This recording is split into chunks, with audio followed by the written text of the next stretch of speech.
மானிய விலை டீசலை முறையாக வழங்க கோரி ராமேஸ்வரம் மீன்வளத்துறை அலுவலகத்தை மீனவர்கள் முற்றுகையிட்டனர்.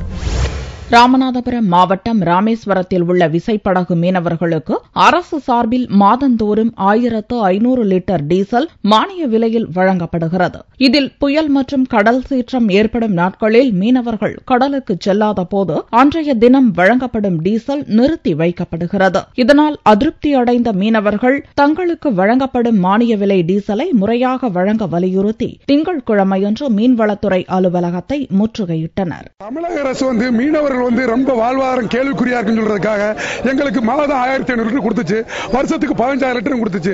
அதை இங்க உள்ள அதிகாரிகளுடைய மெத்தல போக்குனால எங்களுக்கு அந்த டீசல் சரியாவே மாதம் சரியா வரமாட்டுக்கு. என்ன காரணம்னா புயல் காலம், மழை காலங்கள், படைகள் பராமரிப்பு பண்ணும்போது நாங்க போக முடியாது. அப்ப என்ன செய்யணும், எங்களுக்கு அடுத்த மாசம் சேர்த்து கொடுப்பாங்க அந்த டீசலை. ஆனா இப்ப இதுக்கு முன்ன 3 வருஷத்துக்கு முன்னால டெய்லி மாசம் சேர்த்து கொடுத்துக்கிட்டு தாங்க, இப்ப கொடுக்கல.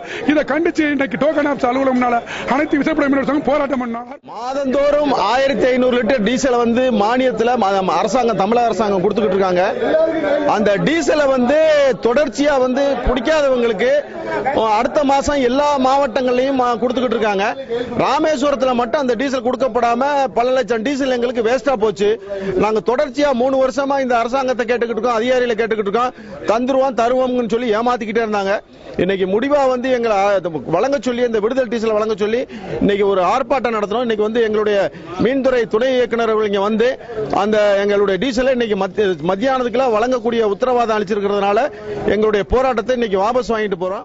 விடுபட்டு போன மானிய டீசல் செவ்வாய்க்கிழமை முதல் வழங்க நடவடிக்கை எடுக்கப்படும் என்று மீன்வளத்துறை இயக்குநர் காசிநாத பாண்டியன், மீன்வளத்துறை உதவி இயக்குநர் கோபிநாத் இருவரும் மீனவர்களிடம் உறுதியளித்ததால் முற்றுகை முடிவுக்கு வந்தது.